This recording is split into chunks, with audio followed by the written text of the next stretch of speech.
Morning. Okay. As we start our worship service, we'd like to request po lahat ng mga gadgets tsaka cellphones to be turned off or put in silent or to airplane mode para wala po tayong distractions for our worship today. Okay. Brothers and sisters, good morning. Psalmist declares, "Come and see the works of God. He is awesome in his doing toward the sons of men." This is said in Psalm 66, verse 5. This morning, let us rejoice and be glad for the awesome work God is doing in our lives. Let us give God a thunderous applause of praise.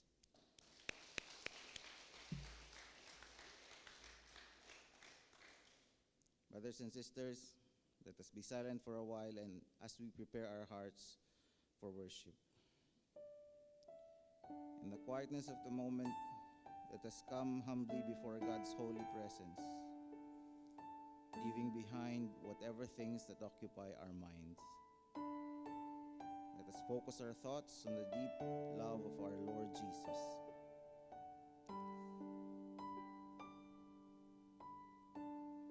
His love so great, He carried our sins and disgrace on the cross at Calvary.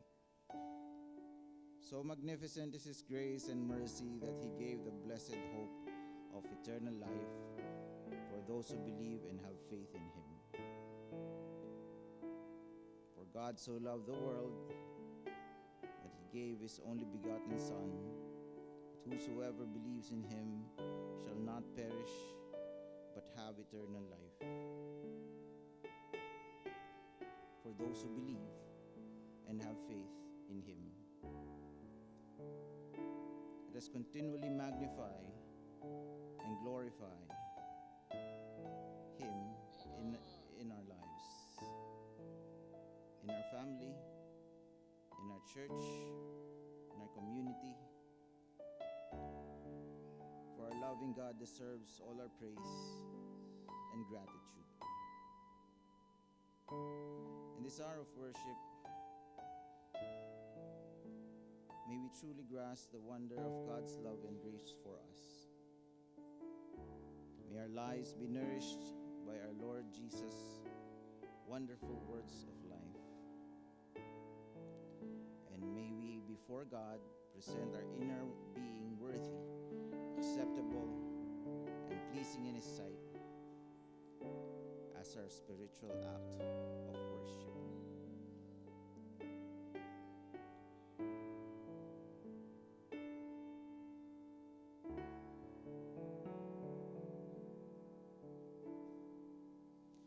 Let us all stand as we sing our opening hymn, Love Divine.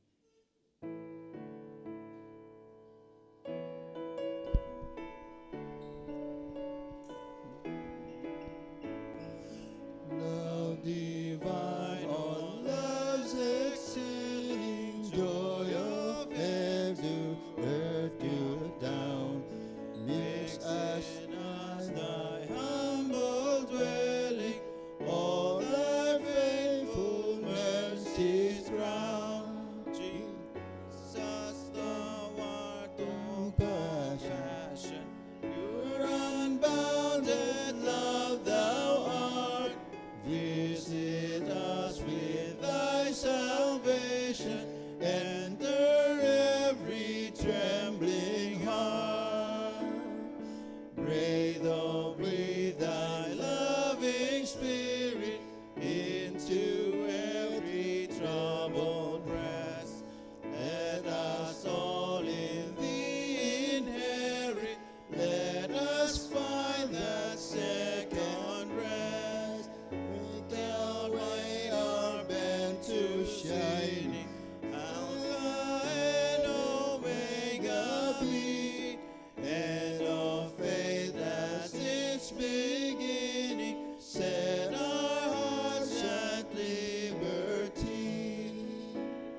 all together read the call to worship taken from Psalm 95, 1 to 7.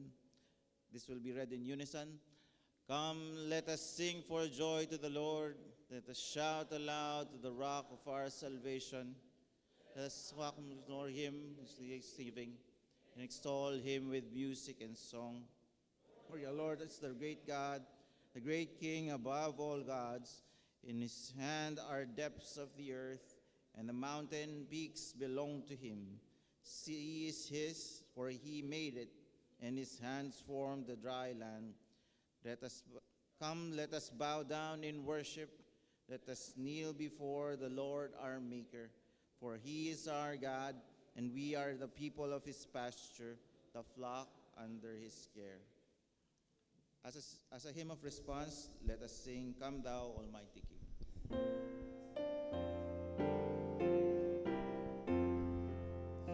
Come thou almighty King, help us thy name to sing, help us to praise. Father all glorious, o'er all victorious, come and reign over us, ancient of days. Come thou incarnate Word, hold on thy mighty sword, our prayer attend. Come and thy people bless, and give thy word success. Spirit of holiness, on us descend. Come, Holy Comforter, thy sacred witness bear in this glad hour. Thou, O Almighty, art now ruling every heart, and near from us depart, Spirit of power. To the great one in three, eternal praises be, hence evermore.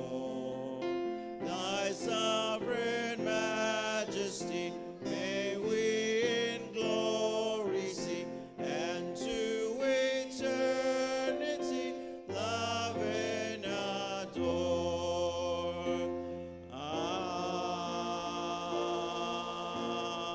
Amen. Let us be seated, and let us bow our heads and put ourselves in a spirit of prayer. O Lord, as you have written and as spoken by the prophet Isaiah in the book Isaiah chapter 1 verse 18, come now, let us reason together, says the Lord. Though your sins are like scarlet, they shall be white as snow. Though they are red like crimson, they shall become like wool. O Lord, most benevolent, O Lord, most majestic, we ascribe to you all the greatness, O God. We thank you today for all the things that you have given us and all the wonderful and marvelous works you have done in our lives for the past week. Amidst all of your life's challenges, O Lord, you've provided for us, and you have given us strength to meet every expectation every day, O God, in our daily lives. As we come to you today, we ask for your forgiveness, and we ask for your benevolent kindness and mercy. We are not perfect, and we acknowledge that we are not perfect. We come to you and prostrate to you today, O Lord, as we come to this worship service. We ask that for all our sins and for all the hidden things that we have in our in our own bodies, in our own minds, O God, we ask for your forgiveness. May we be worthy to worship you today, O Lord. As you have said in Isaiah, cleanse us and we'll be white as snow, and we will become cleansed, O God, as we meet and come to your presence today. O Lord, your presence fills us and blesses us.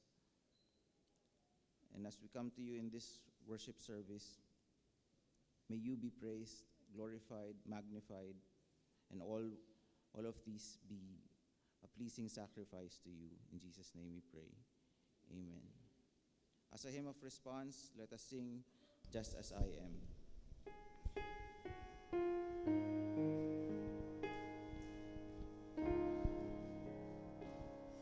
Just as I am, without one plea, but that thy blood was shed for me, and that thou bidst me come to thee, O Lamb of God, I come, I come.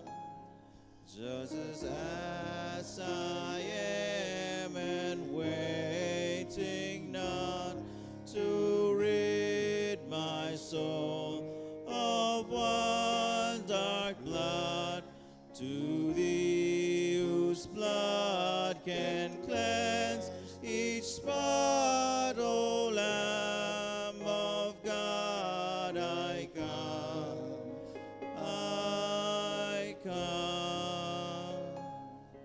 Just as I am, poor, wretched, blind, sight riches, healing of the mind, ye all I need in thee to find, O Lamb of God, I come, I come.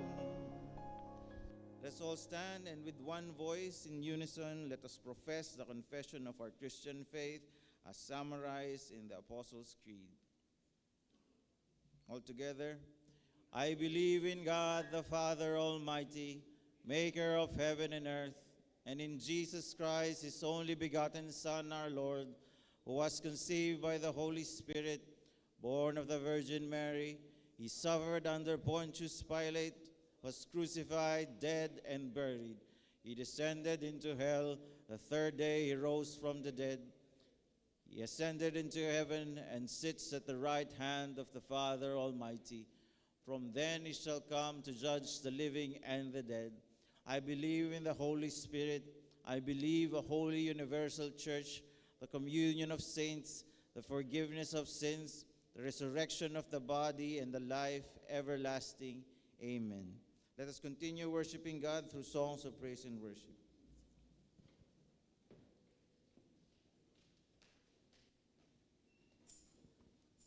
A blessed morning po sa ating lahat. Good morning po. Let's sing praises and worship to our Lord and continue to praise Him this morning.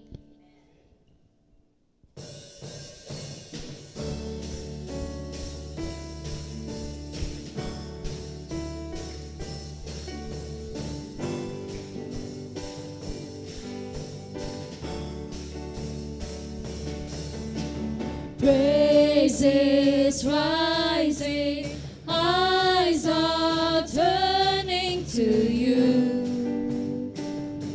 We turn to you. Hope is stirring. Hope is stirring. Hearts are yearning for you. We long for you. 'Cause when we see you, we find strength to face the day. And in your presence, all our fears are washed away, washed away.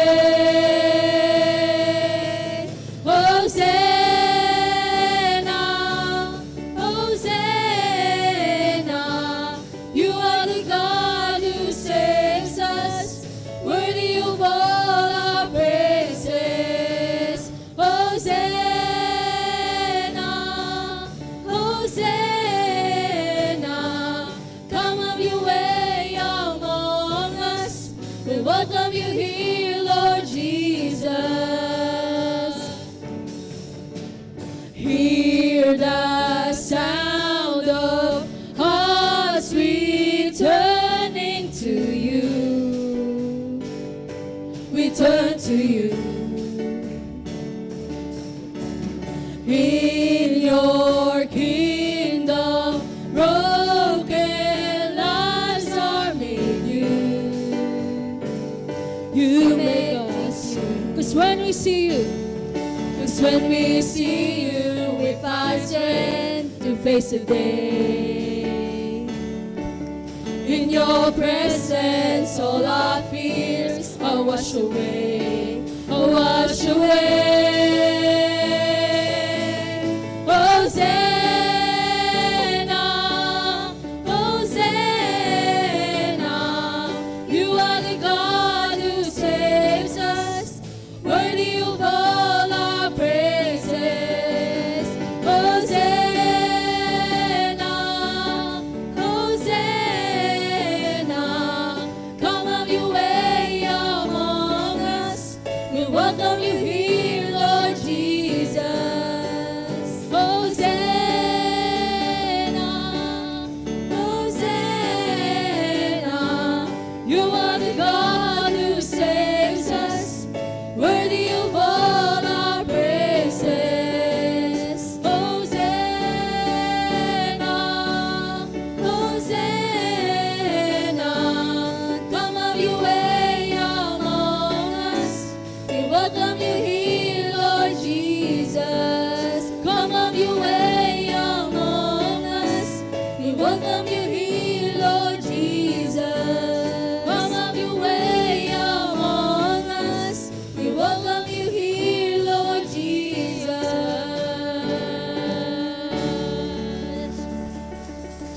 Truly, Lord God, you are a sovereign God, Panginoon, sa aming mga buhay. Thank you, Lord God, for the grace and mercy na palagi po naming nararanasan sa bawat araw ng aming buhay.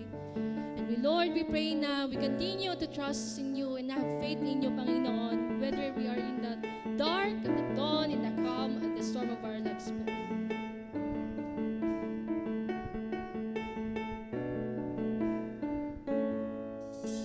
Sovereign in the mountain air, sovereign on the ocean floor, with me in the calm, with me in the storm.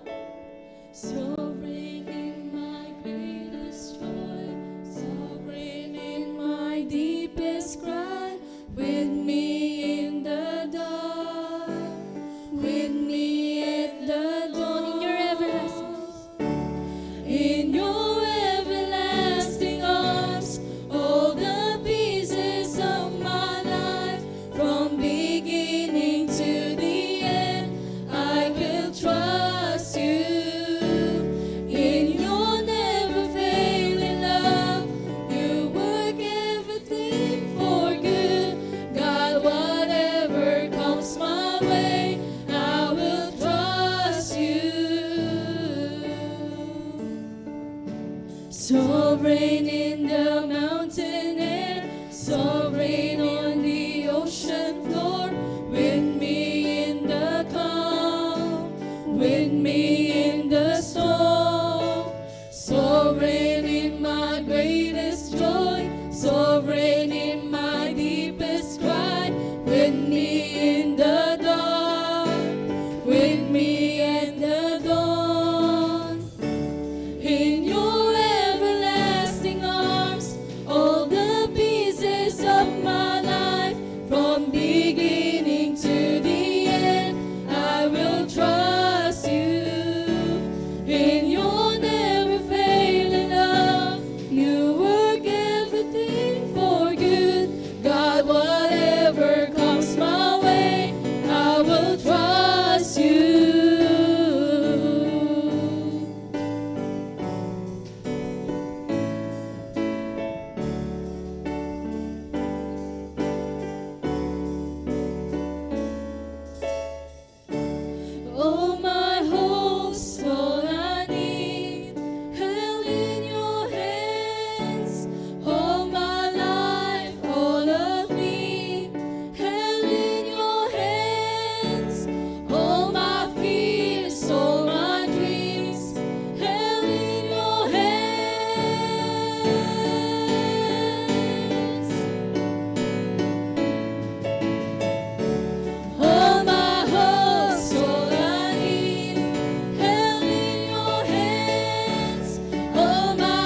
This morning, we are happy to congratulate our dear Pastor Rohola Kokoy Marabor for passing his ordination process for pastors last Sunday.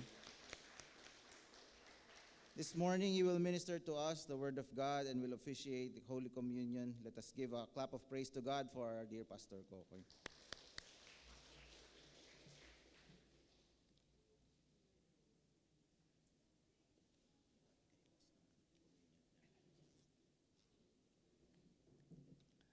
Maraming salamat po. I'm truly humbled by your greetings, and truly I am also rejoicing for my recent confirmation of my ordination. And I just want to say po na in this journey, hindi ko po ito makakamtan nang hindi po kayo kasama. Kasama ko po kayo na nanalangin at dumulog sa Panginoon. So ako rin po ay lubos nagpapasalamat una sa Panginoon at higit sa lahat sa inyong mga kapatid ko na naririto ngayon. Salamat po sa inyo. Sa pagkakataon po na to, tayo po ay magpapatuloy ulit ng atin pong sermon serye para sa ikalawang bahagi po ng taon na ito. Kung maaalala po natin, our series started last April, and this series message is entitled Growing Together in Christ. And for this specific Sunday, we will be focusing on Luke chapter 17, verse 1 up until verse 6. And for this message, I would also like to invite each and every one of you that as we try to deal with this message, I hope and pray that we would be led by the Lord today as we pray. Can we just rise as we pray and seek the Lord's guidance?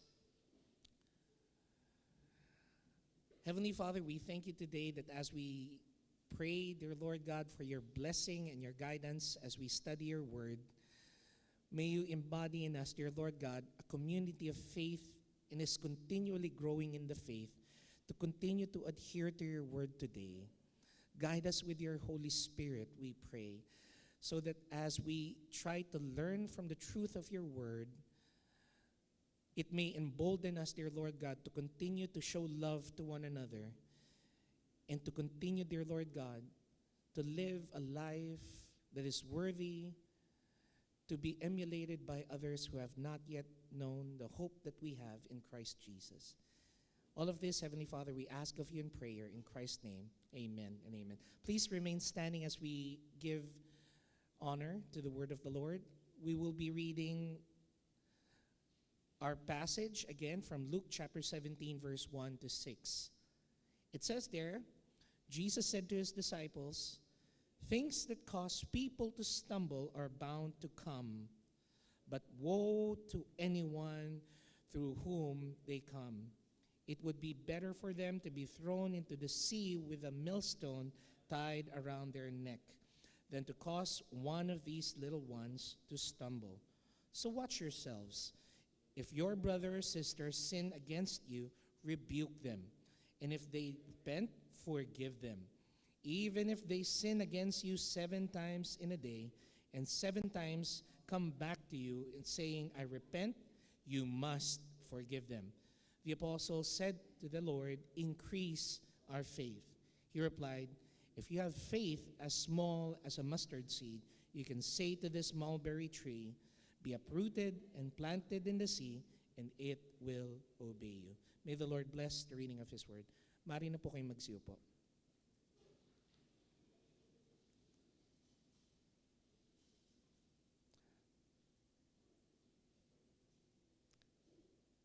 Sa pagkakataon po na ito, madalas po nating napapansin na tila ba itong passage na ito ay may mga parallels sa iba't ibang Gospels. Makikita natin ito in What a coincidence, ano? Matthew 17 rin. But to be more specific, itong instance na to is actually the first incident where the Lord quoted this famous verse, which is found in verse 5 to 6. Dito po sa tagpong ito, kung atin lang po munang uunawain kung ano po ang pangyayari that led to this passage, makikita po natin na dito po nagbibigay ng sermon ng ating Panginoon through parables. At ang kanya pong mga audience sa pagkakataon na ito ay hati. Makikita po natin na yung isa pong bahagi ng mga tagapakinig niya ay yung mga taong maituturing na mga mananampalataya raw, ngunit taliwas sa kanilang buhay ang paniniwala na kanila pong sinasambit. Makikita po natin na yung unang bahagi po ng mga tagapakinig ni Kristo ay ang mga Pariseo, as seen in Luke chapter 16 verse 14 to 15.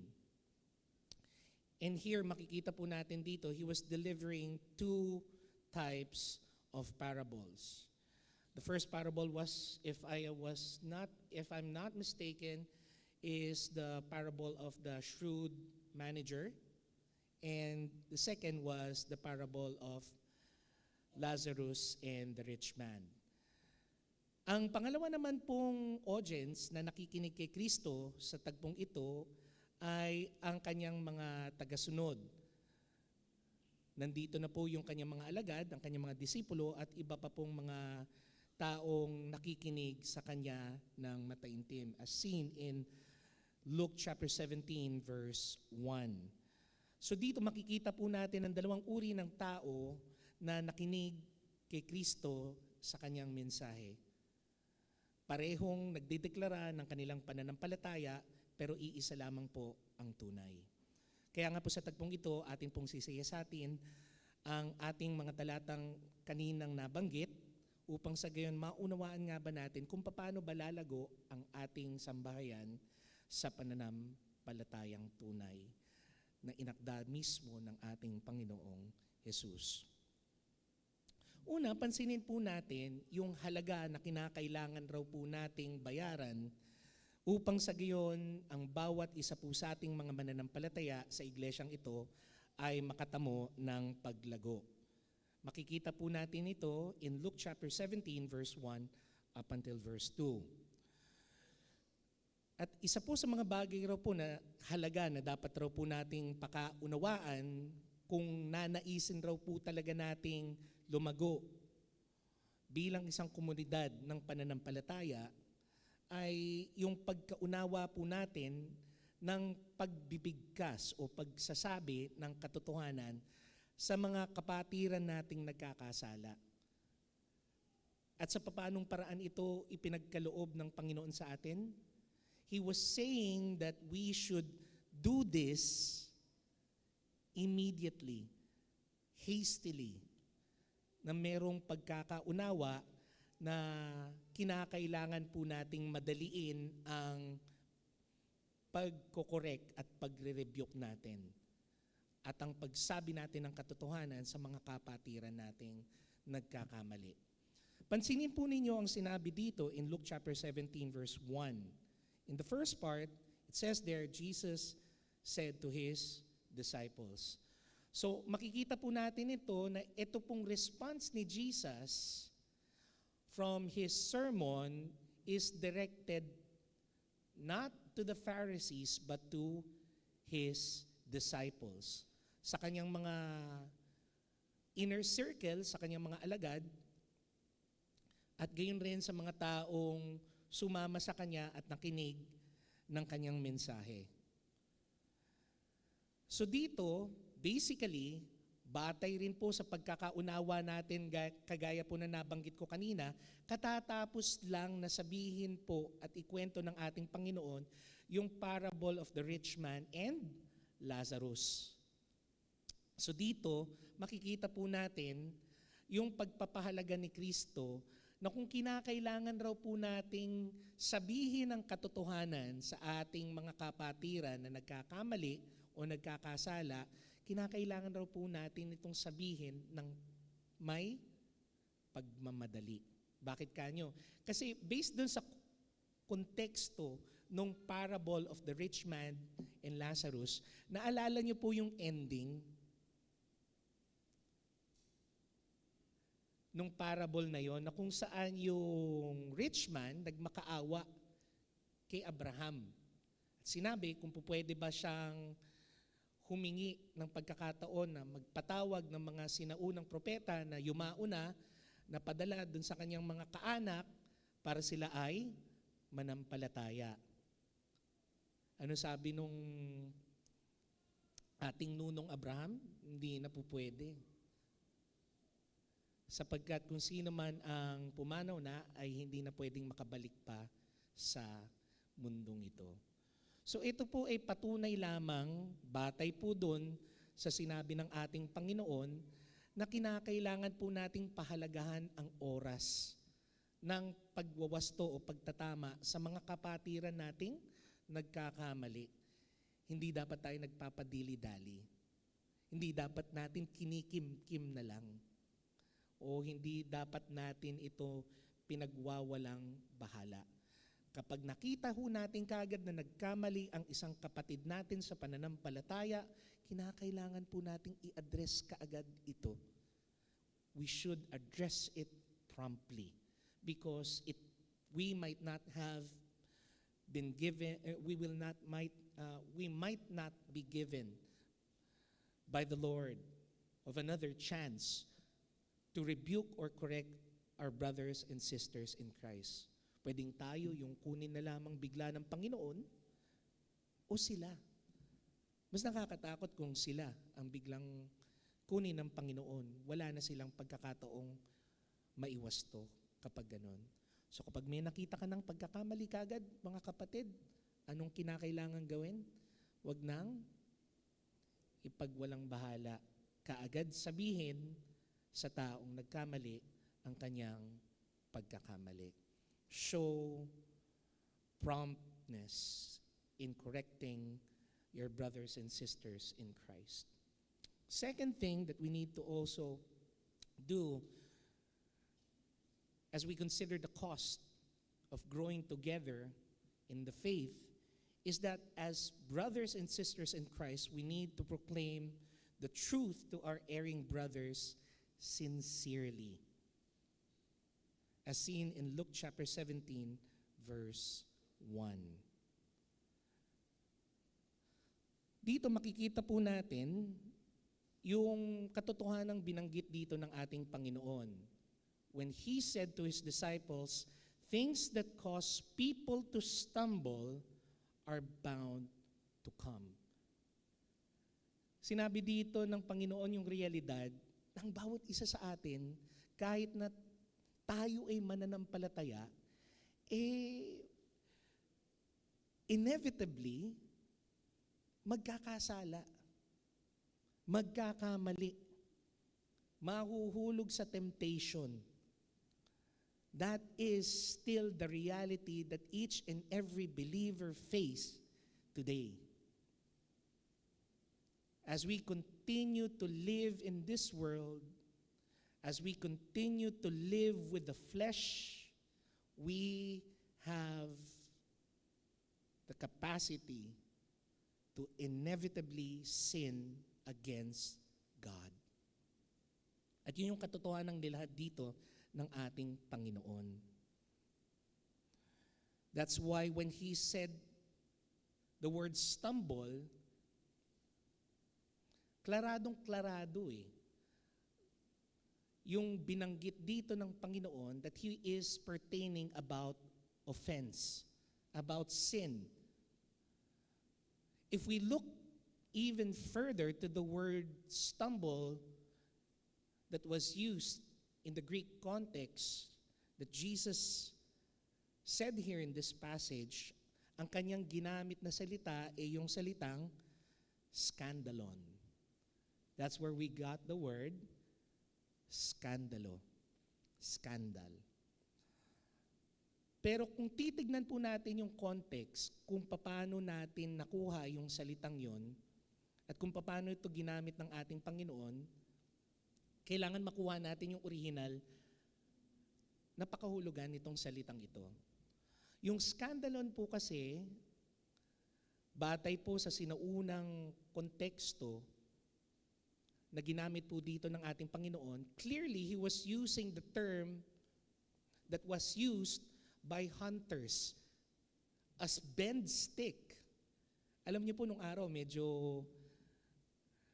primitive pa nung araw ang panghuhuli ng mga hayop nung araw. If you want to snare a rabbit or a deer, usually what they do is they use a trap by using a flexible stick na usually galing sa punong kahoy, and then bend that, tapos tatalian, lalagyan ng pain. So kapag yung animal na matitempt na kunin yung bait mula dun sa trap, nakuha, yung pagkain, automatic magti-trigger yon. Dahil nga flexible yung stick, automatic tataas. At hihigpit yung tali para matrap yung hayop na gusto mong kunin. Basically, yun yung skandalon na ginamit dito ng ating Panginoon. It is a trap. And sometimes the use of the word skandalon is also used to define stones that are protruded in the pavements of walkways during those times, where ancient roads are usually paved with a lot of stumbling blocks. Yung bang tipong bato na nakaangat dun sa mga kalsada nila, na kapag hindi po naayos, madali pong maging dahilan para matisod ang isang tao. So batay po dun sa dalawang pamamaraan ng paggamit po ng salitang ito, isa lamang po ang pahiwatig nito. Ito po ay nagpapahiwatig ng isang bagay na ikatitisod ng isang tao, na ikabibitag ng isang tao. Madalas po ginagamit itong salitang ito positively when Jesus is talking about Himself. When the apostles are talking about Jesus. We see in Romans chapter 9 verse 33 that Jesus was seen as a cause of stumble to the people. Marami pong mga tao raw nung panahon ng mga apostol na natitisod kay Kristo at sa kanyang mensahe ng mabuting balita. Gayon rin, in 1 Corinthians chapter 1 verse 23, pinaalala nila na yung mensahe ng mabuting balita, pinaalala ni Apostol ni Pablo na ito raw po ay kinatitisod ng maraming mga Hudyo at itinuturing na kalokohan ng mga Hintil. A stumbling block to the Jews and a foolishness to the Gentiles. And in Galatians chapter 5 verse 11, makikita rin po natin that the same word, scandalon, was used here by Paul to derive the word offense. Si Kristo raw at ang kanyang pagkamatay sa krus ng Kalbaryo ay nakaka-offend sa mga tao. Yun ay kung gagamitin natin ang konteksto ng skandalon sa ating Panginoon. Everything is considered to be as positive. But if it is used to define the characteristics of people within the church, it is portrayed in a negative sense. Scandalon is considered bad inside the church. Pansinin po ninyo, in Matthew chapter 16, verse 23, Jesus rebuked Peter when he was saying that the crucifixion will never happen. He said to Peter, "Get behind me, you Satan. You are a stumbling block to me." So clearly, if you give false guidance that mislead your brothers and sisters in Christ to fulfilling the will of God in their lives, you are considered what? A stumbling block. In Romans chapter 14, verse 13, we can see that when you lead your brothers and sisters to sin, you are also considered as what? A stumbling block. When Paul said, "Put any stumbling block or obstacle in the way of a brother or sister."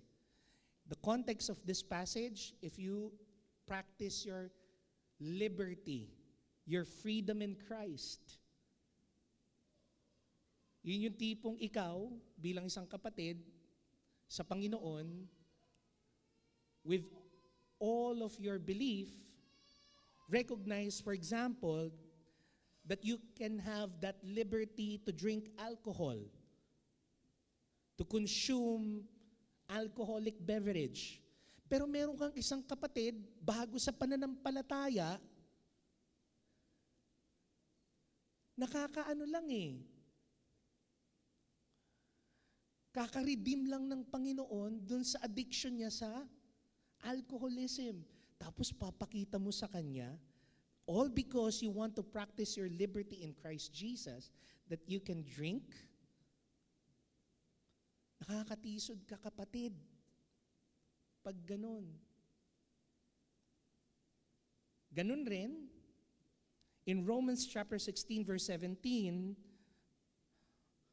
Paul is saying that scandalon, being a stumbling block inside the church, when you cause what? Division. When you cause what? False teaching within the church. When you lead your brothers astray. Paul said in Romans 16:17, "Watch out for those who cause divisions and put obstacles in your way that are contrary to the teaching you have learned." So itong mga bagay na ito, mga kapatid, ang sinasabi po ng Panginoon dito na patunay na ang pagiging stumbling block para sa mga kapatid natin sa Panginoon ay isang bagay na karumal-dumal sa mata ng ating Diyos.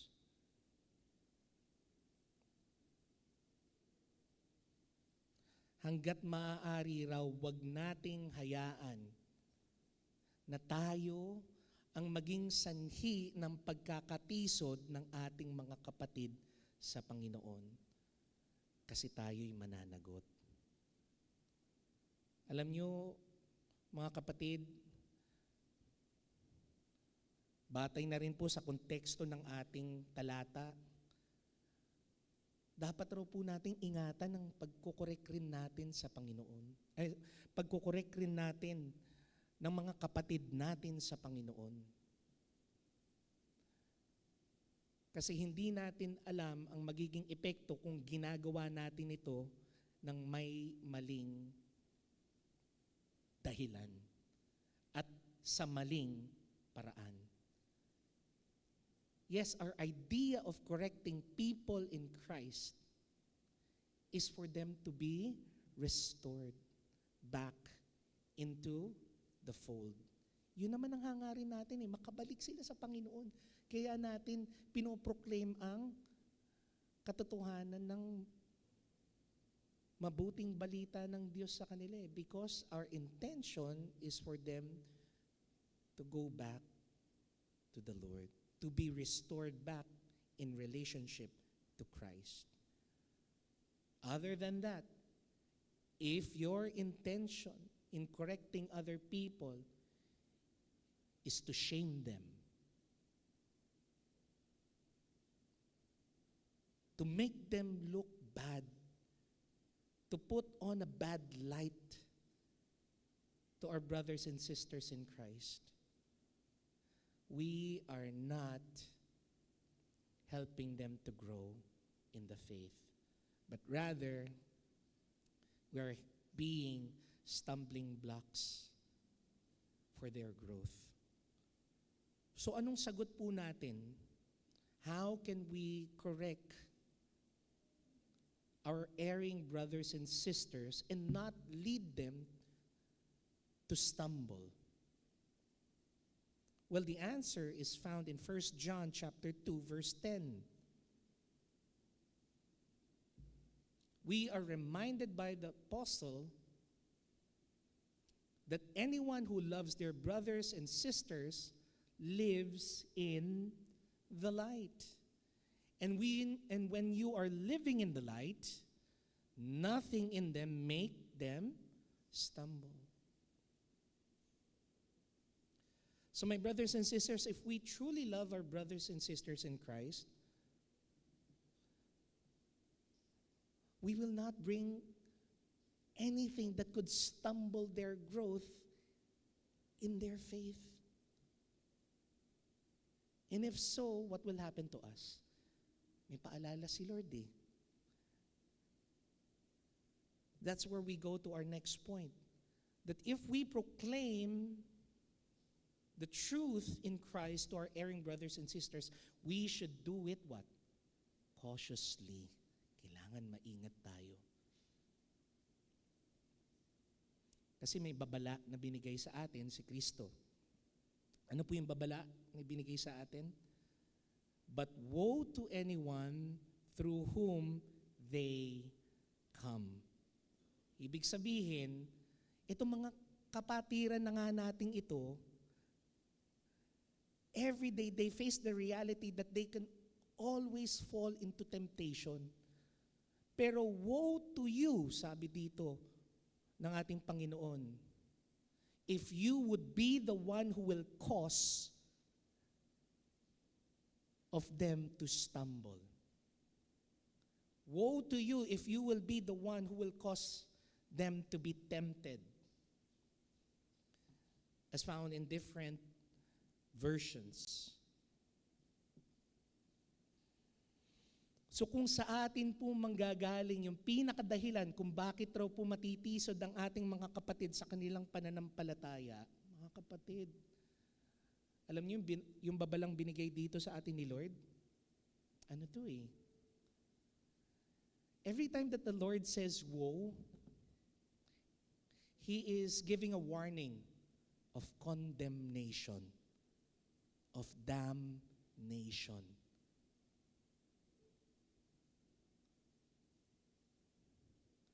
Because this characteristic, this nature of people who causes believers to stumble in their faith are the characteristics, are the natures of people who are not redeemed. Kaya ganun na lang yung babala ng Panginoon eh. At dito, sinasabi niya ito directly, dahil nga po dalawa yung audience niya dito, hindi lang yung disciples niya ang kinakausap niya na dito sa puntong ito. He was talking about who? The Pharisees, who were being a stumbling block to the faith of those growing Christians in the faith. Kaya nga doon na lang sinabi ni Jesus in verse 2.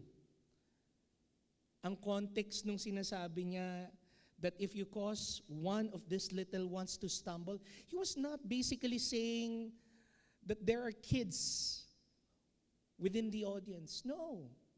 He was basically saying that each and every one of those audience are now seeing the bigger picture of the gospel. They are now just receiving milk from the Lord because they are spiritual babies. They are now just beginning to understand the mechanisms of the gospel, of the grace of Christ.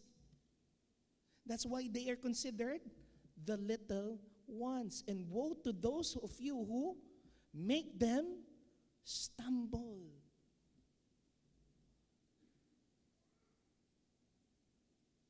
May paglalagyan raw po ang mga taong ito. Biruin nyo, sabi ng Panginoon, no? Mas mainam pa raw na ikaw ay magbigti gamit ng isang dikdikan ng gilingan ng, sa atin ang tawag nun, yung ginagamit natin para makakuha tayo ng gilingan. Opo, millstone nga pala, no? Sa Tagalog rin pala gilingan. Sa probinsya kasi alam niyo po yung bato na iniikot para gilingin yung bigas, tapos para kumatas yung, ang tawag nila doon, galapong. Kung kayo nakaranas na paikutin yung gilingan na yon, ewan ko sa inyo, no? Pero ang bigat ng batong yun. Kasi nagagawa niyang gawing nagagawa niyang makatasan yung yung bigas eh. So isipin niyo na lamang raw po, sabi ng Panginoon, mas maganda pa, na itali mo yung sarili mo sa gilingan ng bato at ihagis mo yung sarili mo sa dagat. Hindi ka na babalik dun eh. Hindi ka na makakaahon dun. Kasi mas mainam pa raw yun na yun ang maranasan mo kaysa yung judgment na haharapin mo if you cause a brother or a sister in Christ to stumble in their faith. Pero again, this message can only be directed to those who have not yet been redeemed, because the characteristics of people who desire to stumble their brothers and sisters in Christ are unchristians. They are not Christians. Hindi mo hahangarin na matisod, na madapa sa pananampalataya ang isang kapatid sa Panginoon. Kapag yun na nasa puso mo, marahil, sinasabi ng Panginoon, hindi ka mananampalataya. At ang kaparusahan para dito ay mas matindi pa sa kamatayan. So ingat po tayo na tayo ay makatisod. So kung meron na nga tayong bagay na naiisip natin na ating pong pagbabayaran sa tuwing tayo po ay nag-aangad na lumago sa pananampalataya kasama ng ating mga kapatiran sa ating komunidad, if it is not that enough, sabi pa ng Panginoon, may challenge pa siyang binigay. Ano pa yung challenge na binigay niya? We can see that in Luke chapter 17, verse 3 to 4. And in verse 3, in the first part, we can see that there is that challenge of correcting people in the church, our brothers and sisters who err in the faith. Ano ba yung tagubilin dito ni Kristo? Sabi niya, so watch yourselves.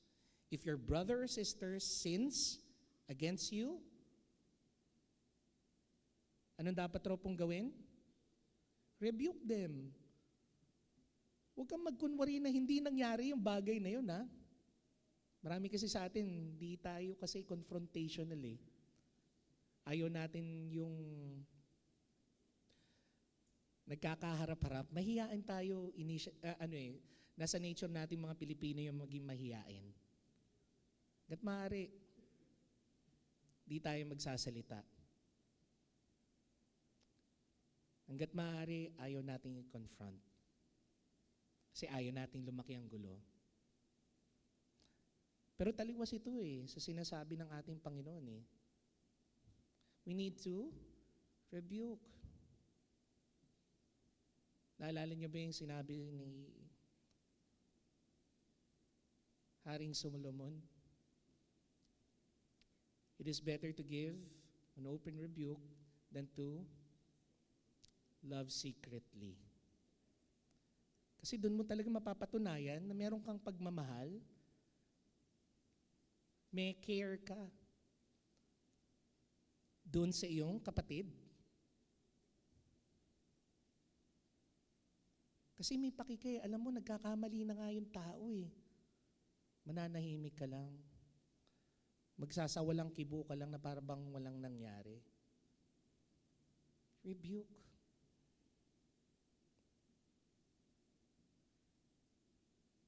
However, we need to rebuke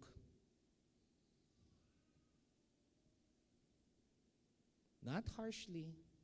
Kasi marami naman sa atin, prangka. Sa sobrang pagka-prangka, nakaka-offend na. Pero kasi tinuruan tayo ng Panginoon na kung magre-rebuke tayo, kailangan yung rebuke natin may pagmamahal.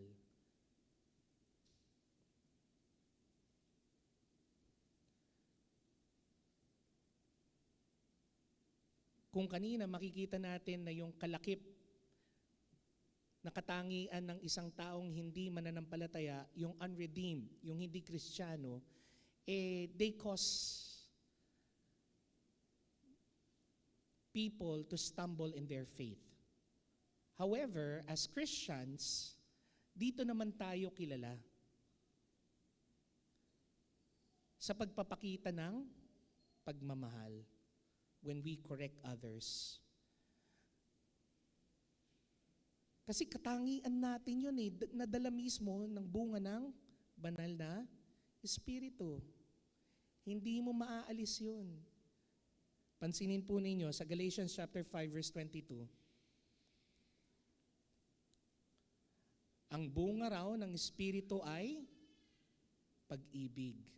So sa lahat ng ating gagawin, dapat kinakikitaan ng pag-ibig, ng pagmamahal.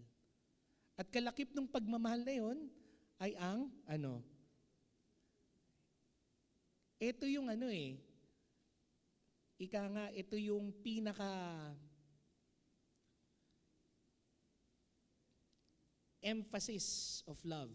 Yung katunayan na ikaw ay may pagmamahal. Yung pagkakaroon ng forbearance, long-suffering, mahaba, dapat ang pasensya mo. Alam niyo, kwento ko lang po mga kapatid. Saktong-sakto, 2 days before ng interview ko ng ordination,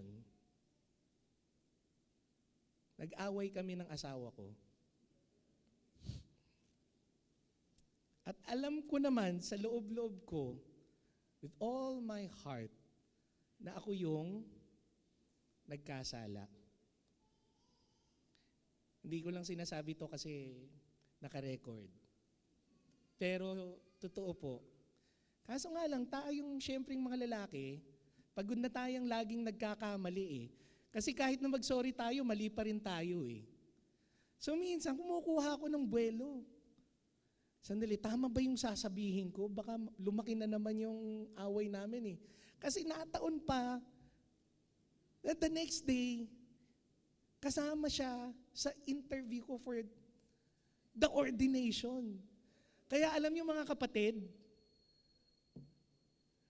habang bumabiyahe kami, hindi ako takot Hindi ako ninenervyos sa kung ano yung itatanong sa akin. At ang isasagot ko, ninenervyos ako so kung ano yung sasabihin sa akin ng asawa ko kapag tinanong siya. At saktong-sakto, alam niyo yung tanong niya, yung tanong sa kanya, how is Pastor Kokoy as a husband?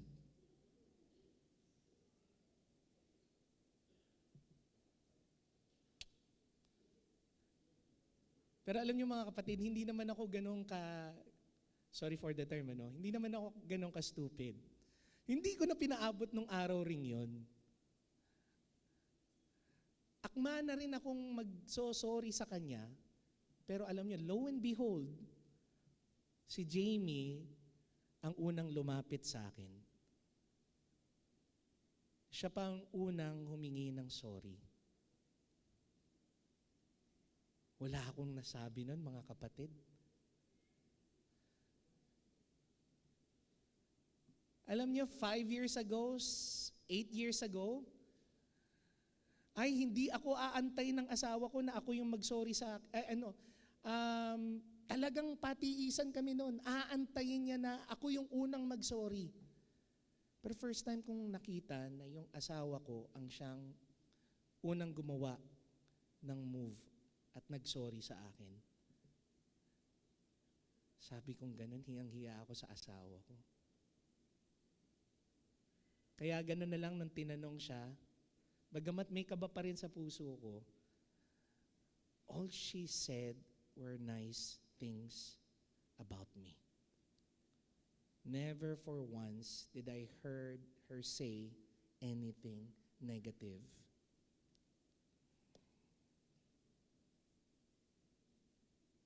So mga kapatid, makikita mo na may pag-ibig mula sa banal na espiritu sa puso mo kung nakikita mo na meron ka ng forbearance, may patience ka na eh.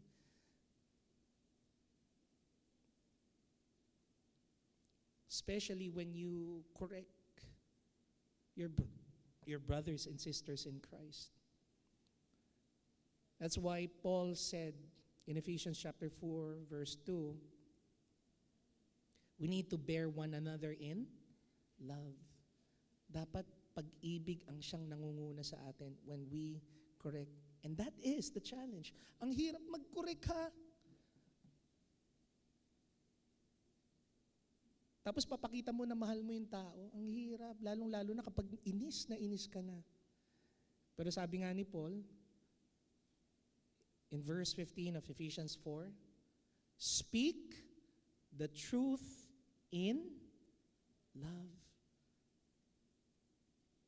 Kung magko-correct ka lang, kinakailangan punong-puno ng pagmamahal. Nakikita yung pagmamahal sa pamamaraan mo ng pagwasto sa iyong kapatid na nagkakamali. Gayun rin, makikita rin natin na kung meron ng challenge tayong hinaharap in correcting, there is also a challenge that Jesus posted to us that shows us that we need to extend compassion to our erring brothers and sisters, as seen in Luke chapter 17, verse 3. Sabi niya doon, if they repent, we must show compassion by forgiving them. So hindi lang po rebuke ang gagawin, hindi mo lang wawastuhin, kinakailangan kakitaan ka ng pagpapatawad.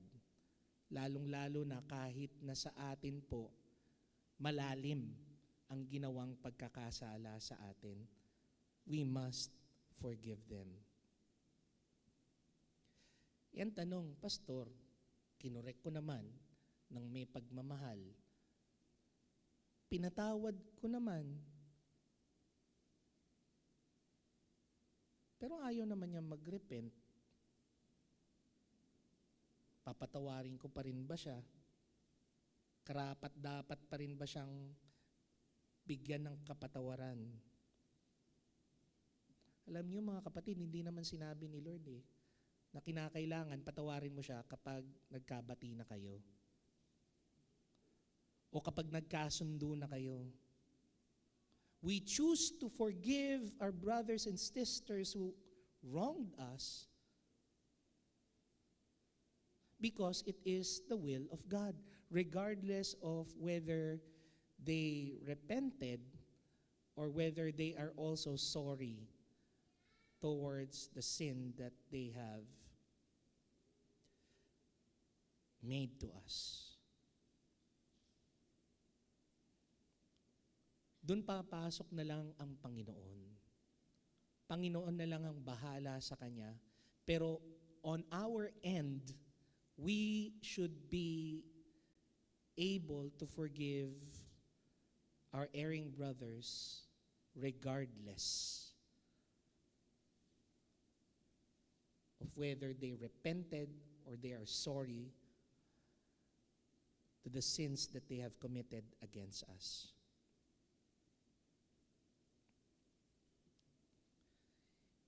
If that challenge was not enough, dinagdagan pa ni Lord.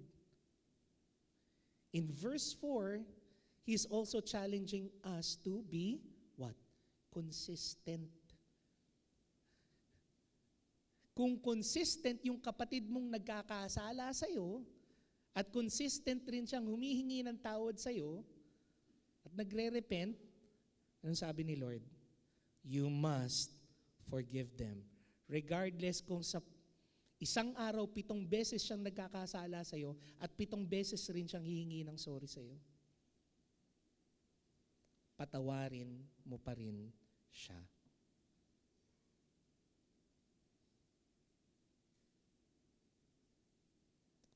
So doon mo makikita mga kapatid na yung ating pagpapatawad, hindi base pa rin talaga sa sincerity ng taong nakapag-offend sa atin Regardless of their sincerity, we are still called by God to be consistent in bestowing forgiveness to them.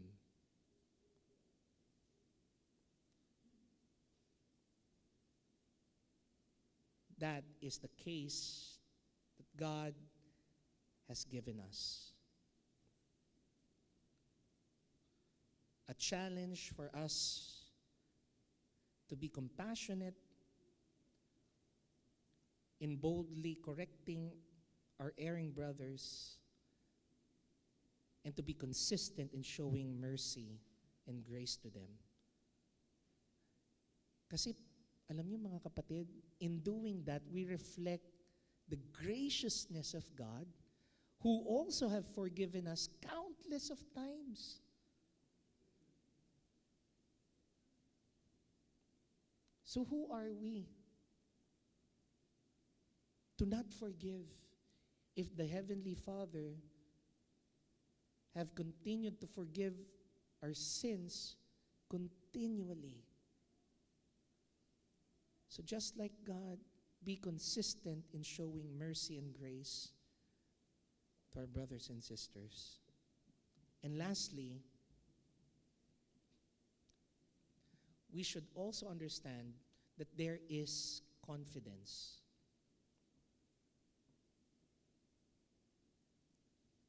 That we have as we grow together in Christ, as seen in Luke chapter 17, verse 5, up until verse 6. Batay po dito sa kwento ni Jesus, sa kanyang mga tagubilin at mga babalang binanggit sa kanyang mga alagad, na-realize nila sandali, teka lang. How can this be possible? Parang hindi ata nila kakayanin.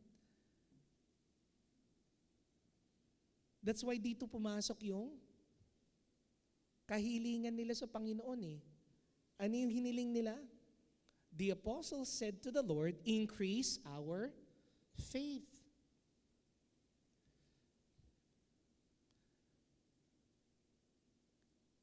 Panginoon, paano ba madadagdagan ang aming pananampalataya? Kasi imposible naming magawa to Hindi namin kakayanin unless lumaki yung pananampalataya namin sa Diyos.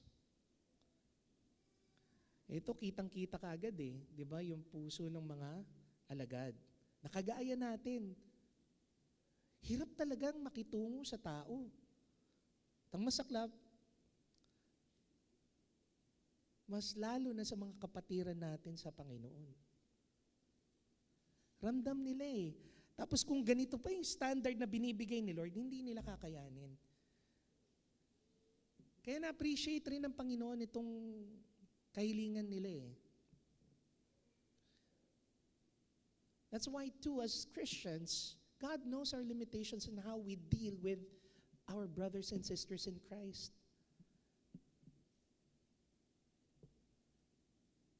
Kasi mas mabigat eh. Mas mabigat yung epekto kapag kapatid natin sa Panginoon yung nagkasala sa atin o tayo yung nakapag-cause dun sa kapatid natin na matisod. Tayo yung nagkasala sa kanila. Mabigat. Kaya kinailangan nilang hilingin sa Panginoon. It led them to boldly pray to Jesus to increase their faith. So sana ganun rin tayo. Bilang mga mananampalataya, kapag nakikitaan tayo ng kahinaan kung paano natin tatratuhin ng ayon sa Panginoon, yung mga kapatid natin, humingi tayo sa Panginoon ng pananampalataya.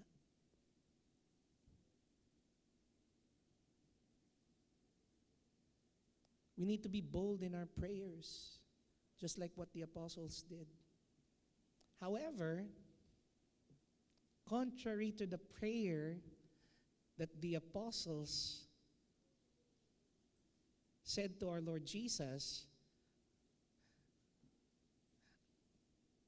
naging anticlimactic yung respond ni Jesus sa kanila. Alam niyo, hindi issue yung pananampalataya. Kasi sabi niya, kung ang pananampalataya mo kasing liit lamang ng butil ng mustasa, ganyang kaliit po yung butil ng mustasa, Kahit na ganito lang raw po kaliit ang pananampalatayang meron ka, kahit na gaano pa ka-imposible na ayusin mo yung gusot mo sa yung kapatid sa Panginoon, magagawa mo.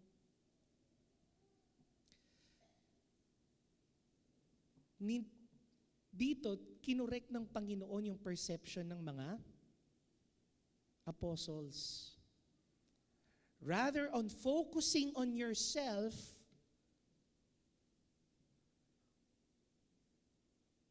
kasi ang focus nila, sarili nila eh. Sa kanila manggagaling. Na para bang iti-trigger ng kanilang pananampalataya yung action ni Lord. Mali eh. Mali kayo ng perception, sabi ni Jesus. Instead of focusing on your faith, focus on the might and power of the God where you put your faith on. Naintindihan niyo mga kapatid?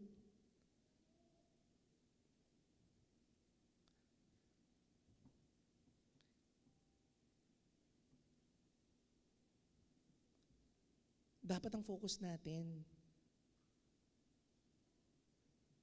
yung mismong may akda ng ating pananampalataya. Kung saan nagyabong ang ating pananampalataya. At yun ay si Kristo Jesus. Sabi raw niya, kahit na ganito kaliit ang pananampalataya mo, pero kung nakatuon ito sa akin, sabi niya ganon, masasabi mo dun sa mulberry tree na mabuwal ka at itanim mo yung sarili mo sa dagat. Alam niyo yung mulberry tree, sa ibang mga ibang mga versions, sycamore tree ang gamit nila eh. Siguro may confusion lang between them because most of them are identical. Lalo na pagdating sa features. Kasi may hahambing natin ang isang sycamore tree or isang mulberry tree sa puno ng nara sa atin dito sa Pilipinas. Matibay, matatag, maugat. Sobrang lalim ang ugat niya. Kaya ito parang pinariringgan ng Panginoon yung mga disipulo niya eh.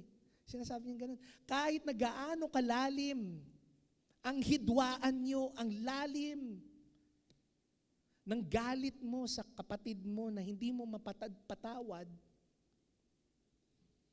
kung may pananampalataya kang kasing liit lang na mustasa, masasabi mo, mabubuwal ka eh.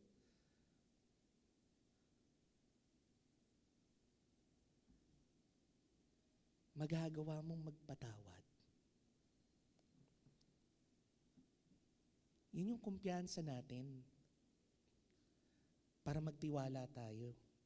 Yung tiwala natin, hindi sa pananampalataya.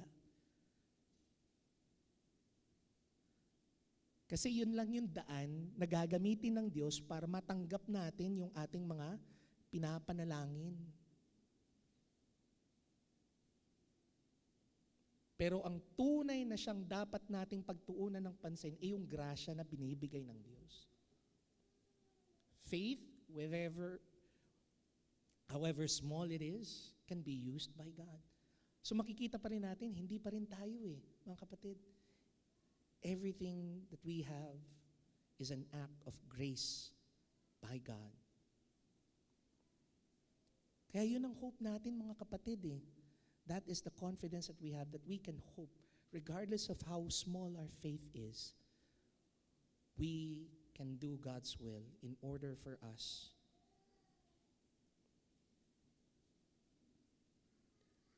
to grow together in the faith. So my dear brothers and sisters in Christ, the faith that God gives us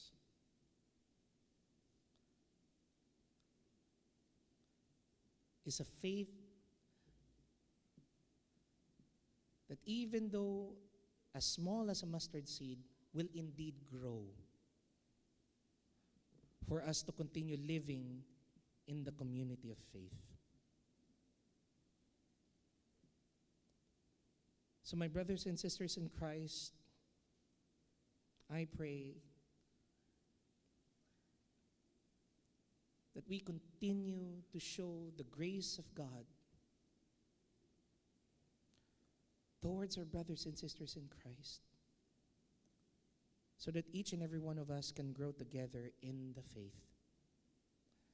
And by growing together in the faith, it means that we do not give offense to our brothers and sisters in Christ. We should not be the source of offense. And also, we should not take offense.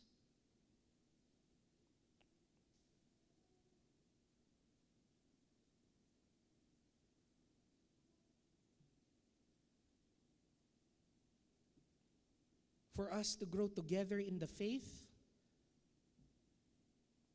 we should not lead our brothers and sisters in sin, but also we should lead them out to sin.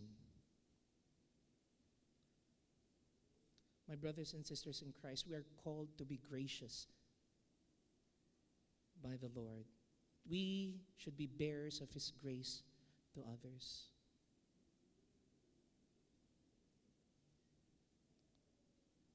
Just like what Peter reminded us, 1 Peter chapter 4, verse 8, love covers multitude of sins. We need to be forgiving, but also not neglecting our brothers and sisters who are erring. Every time that we correct, our desire should be to restore them back in the relationship within the church and with Christ. And that is the true show of love to one another. Our faith should lead to love as bestowed by His grace. So my brothers and sisters, as we respond to this message that we have heard today, let us respond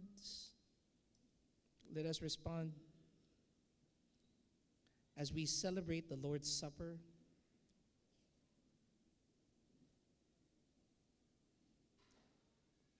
Let us pray. We give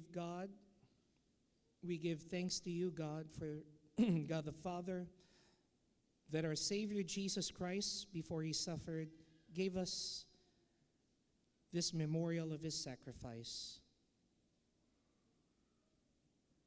until he comes again. At his Last Supper, the Lord Jesus took bread, and when he has given thanks, he broke it and said, "This is my body, which is for you.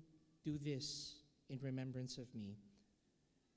In the same way, he took the cup, and after the supper, he said, "This cup is the new covenant in my blood.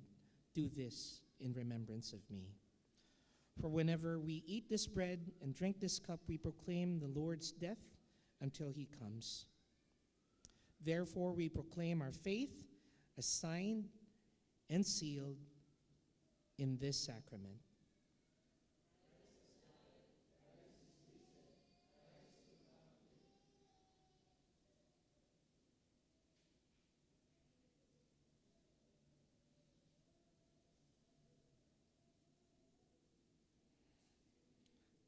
O Lord our God, we ask that these elements of the bread and the wine will remind us of your unfailing love towards us. May we and all your saints be united in Christ and remain faithful in hope and in love. Gather your whole church, O Lord, into the glory of your kingdom. Congregation of Jesus Christ, the Lord has prepared his table for all those who love him and trust in him alone for their salvation.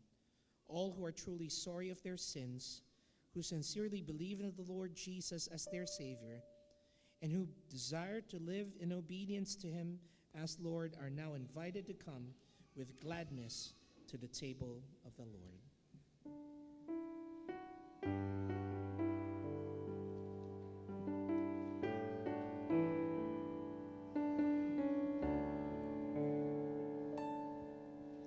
Ito ang tinapay ng buhay, kanin mo makibahagi. Ito ang tinapay ng buhay, kanin mo makiisa.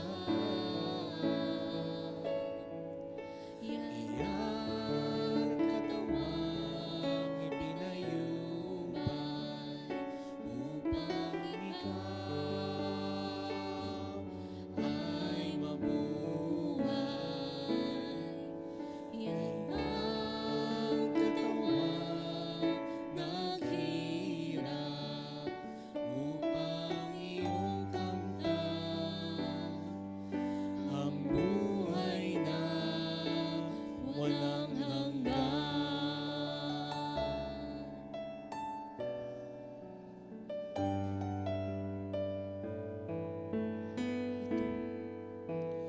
Ito ang saro ng bagong tipan.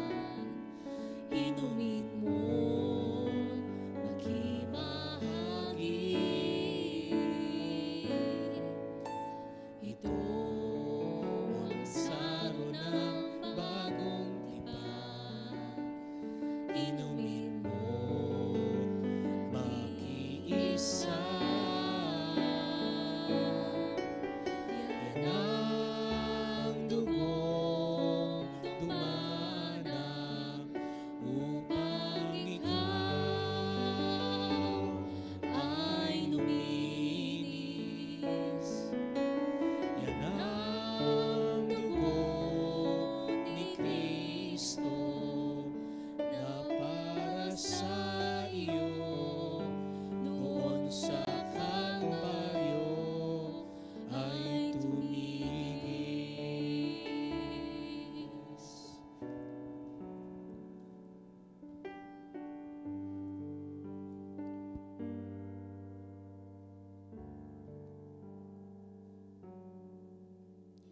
Brothers and sisters in Christ, take, eat, remember and believe that the body of our Lord Jesus Christ was given for the complete forgiveness of all our sins.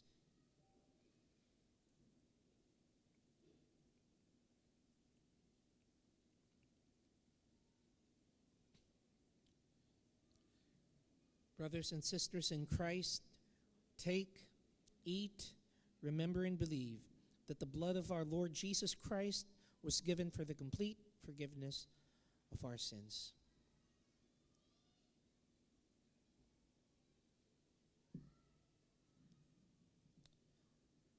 With burning hearts, we thank you, Father, for making Christ known to us, to the breaking of the bread and of the pour out wine.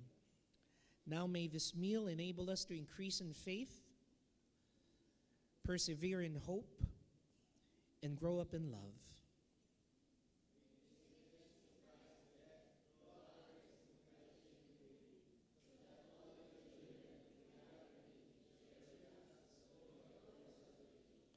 Send us out from this place by your Spirit, our ears open to your word, our minds alert to the calling you give us, our hearts full of zeal for your coming kingdom, our voices confessing the name of Jesus, our Lord and our God. Amen. You may now be seated.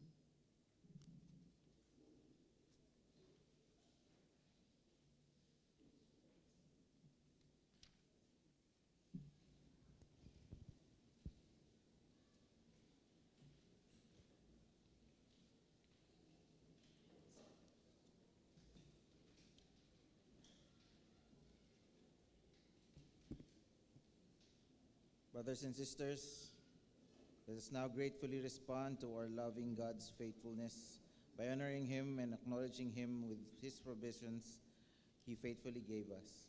Let me read to you an exhortation from Psalm 54:6. With a free will offering, I will sacrifice to you. I will give thanks to your name, O Lord, for its good. May I now call on the deacons for our tithes and offering.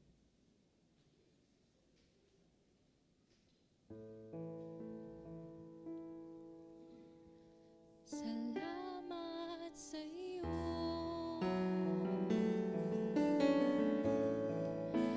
aking Panginoong Hesus.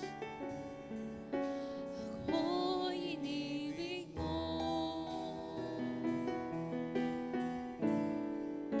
at inangking lubos.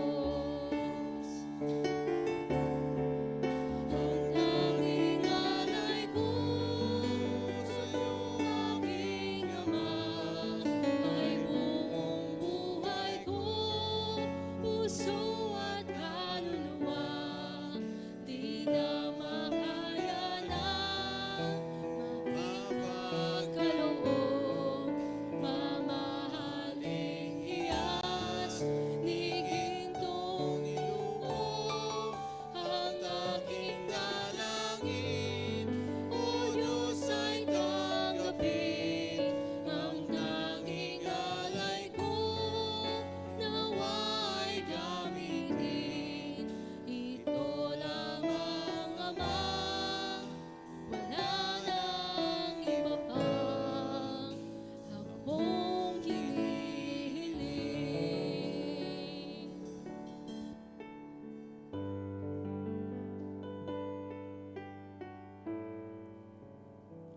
Let's put ourselves in a state of prayer as we dedicate these portions of our labor, these offerings, to our Lord our God.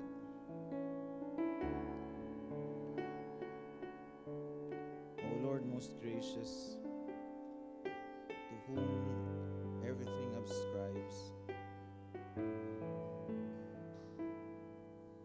we give you thanks today for all the wonderful works you have done. In completeness, O Lord, we will never be in want in your presence. You have provided us for every need. Our great Jehovah Jireh. Sufficient is your grace for us, O Lord, and it is enough. We thank you, O Lord, with a contrite heart. And as we come to you today, portion of our earthly labor and use it for the expansion of your kingdom.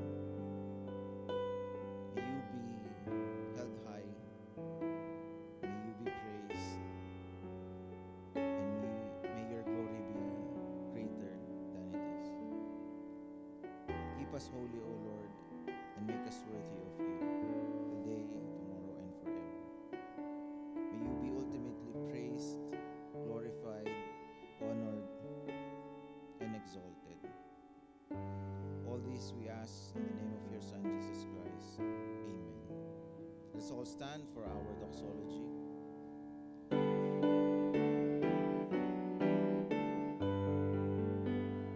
Praise God from whom all blessings flow.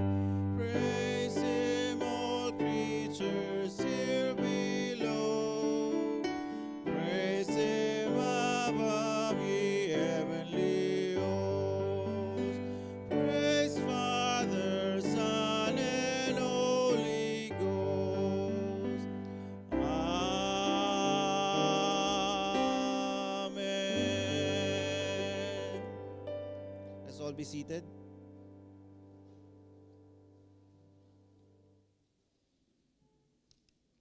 For our greetings and church announcements, warm welcomes to our visitors and guests and our online worshipers. Join us again next Sunday and the Sundays thereafter for our worship services. So for today po, meron po tayong bisita, si Eufrosinia Andrus, si Presi. No, basta, ano na lang po, raise your hand na lang po kung yan po sila.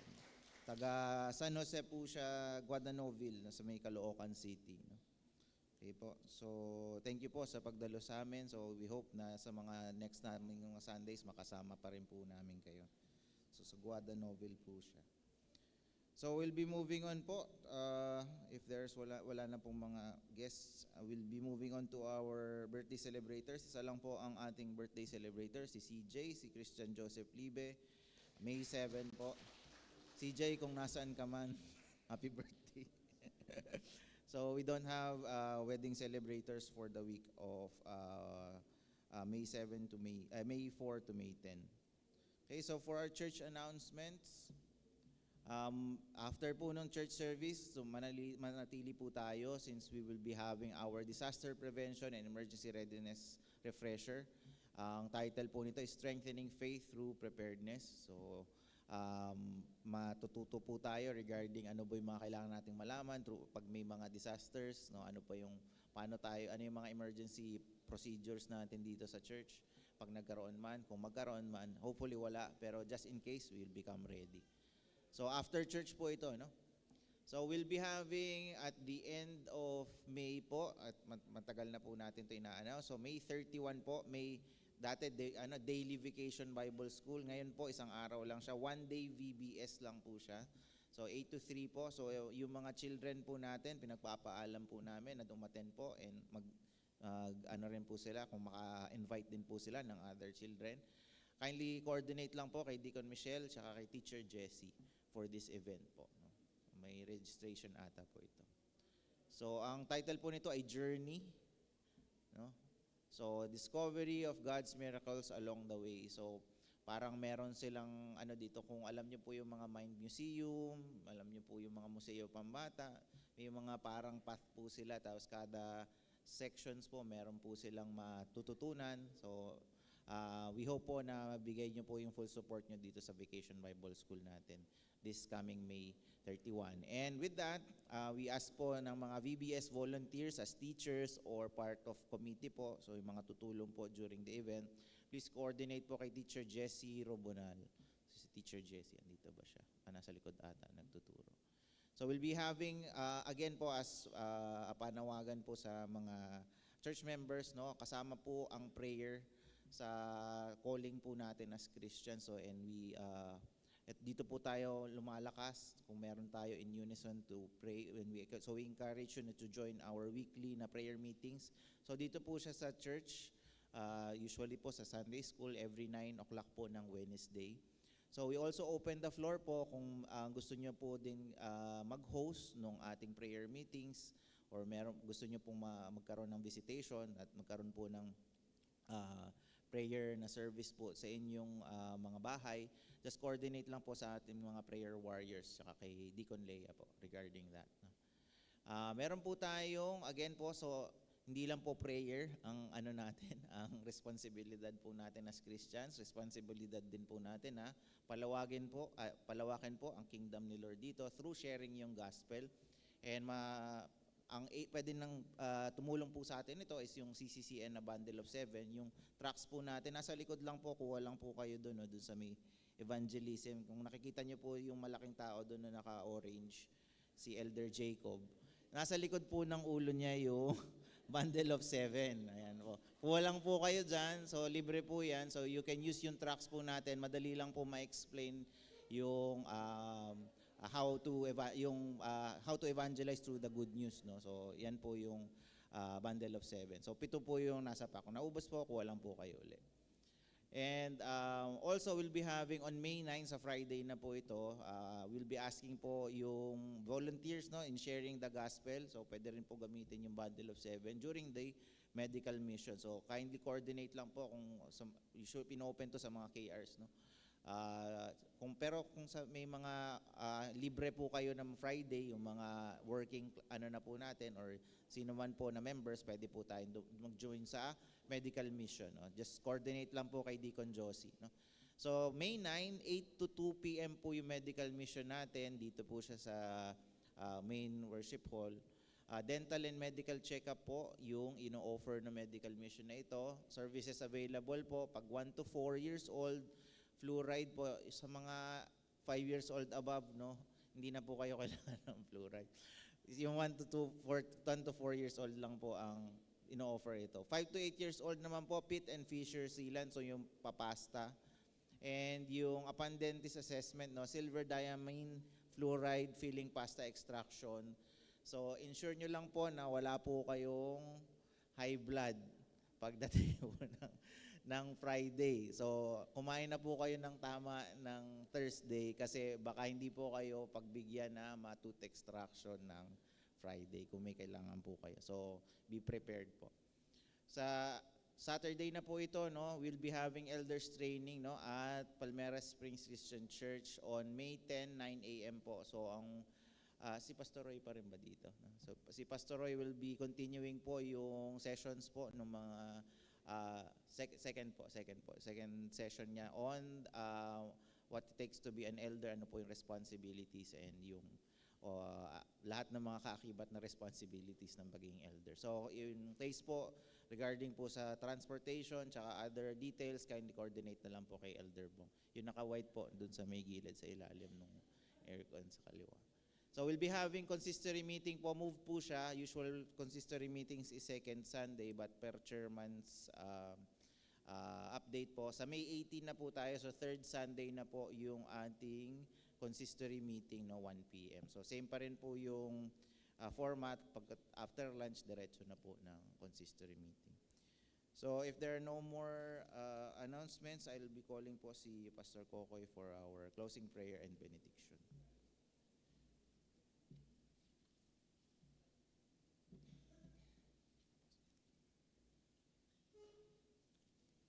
Tayo po yung magsitayo.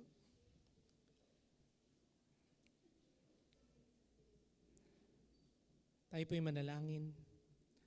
Banal Ama, marami pong muling salamat sa paalala niyo po sa amin na ang aming pong paglago sa pananampalataya ay hindi po nakatuon, Panginoon, sa laki man ng aming pananampalataya na meron kami, Panginoon, kundi sa pamamagitan ng grasya na inyo pong ipinagkakaloob sa bawat isa sa amin, makakayanin po namin, Panginoon, na patuloy na lumago ng sama-sama.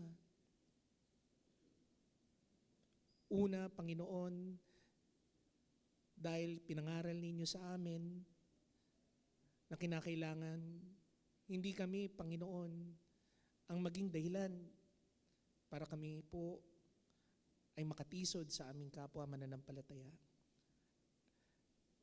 At gayon rin, Panginoon, kung kami man po ang ginawa ng pagkakasala, itinuro niyo po sa amin, Panginoon, na kinakailangan po namin na kami magpatawad gaya ng pagpapatawad na inyong nilaan sa aming mga pagkukulang at kasalanan. Naway dalangin namin, O Diyos, na kung meron man po kaming pagkakatiwalaan, ay ang tiwala namin hindi sa aming sariling kakayanan, hindi sa aming pananampalataya, kundi Panginoon, sa kakayanan ninyo at sa kalakasan ninyo na siyang magbibigay sa amin, Panginoon, ng kakayanan na patuloy na pangalagaan ang bawat isa sa amin upang kami lumago sa pananampalataya. Marami ring salamat, Panginoon, sa mga kapatid namin na patuloy na nagsusumikap, patuloy, Panginoon, na naglilingkod sa inyo, na naglalaan ng kanilang buhay sa inyo. Patuloy niyo po silang pagpalain, Panginoon, para sa ikabubuti at ikalalago ng aming mga kapatiran. Panginoon, inilalapit rin namin sa inyo ang kapatid na Christian Joseph Liben na nagdiriwang ng kanyang karawan sa darating po na Mayo 7. Dalangin ko po, Panginoon, na patuloy niyo po siyang pagpalain at dagdagan pa na mahabang taon, Panginoon, ang kanyang buhay na magugugol niya sa paglilingkod sa inyo.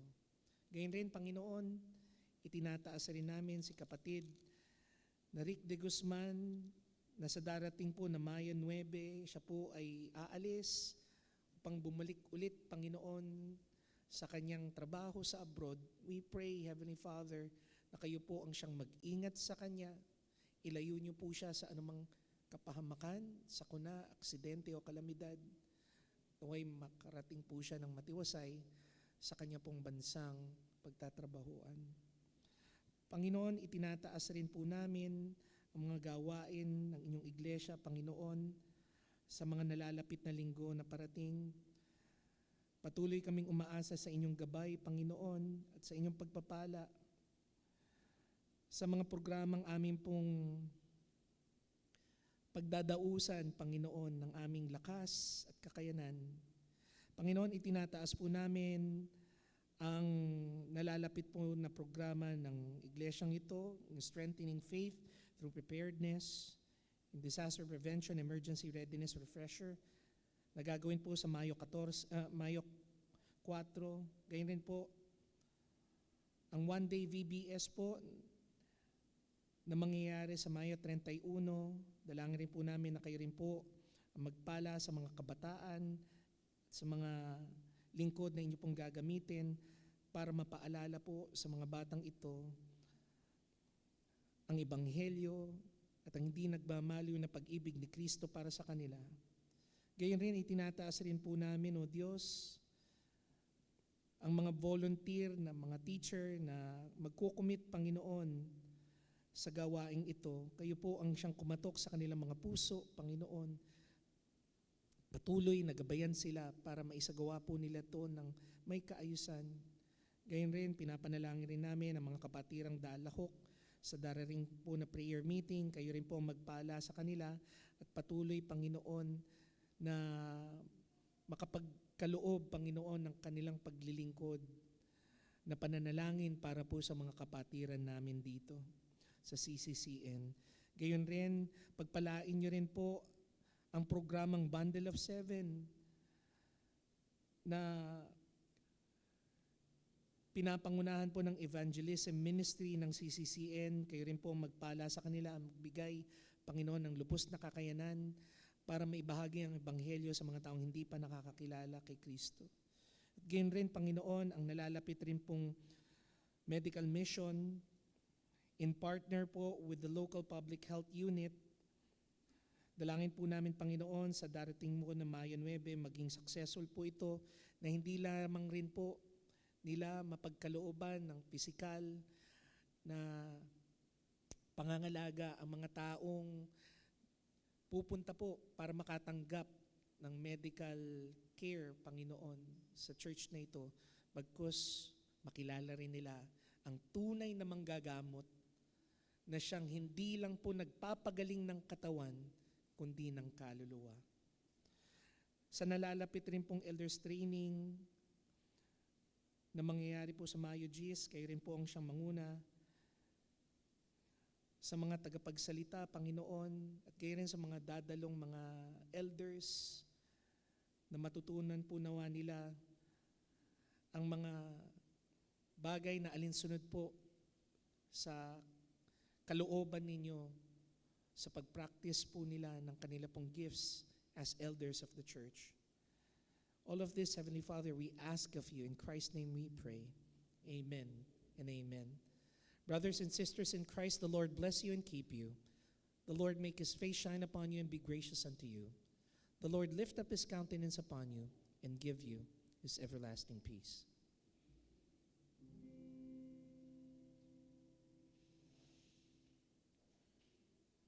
The Lord bless you and keep you. The Lord lift his countenance upon you and give you peace. And give you peace. The Lord may his face to shine upon you and be gracious. And be gracious. The Lord be gracious. Gracious unto you. Amen. Amen. Amen. Amen.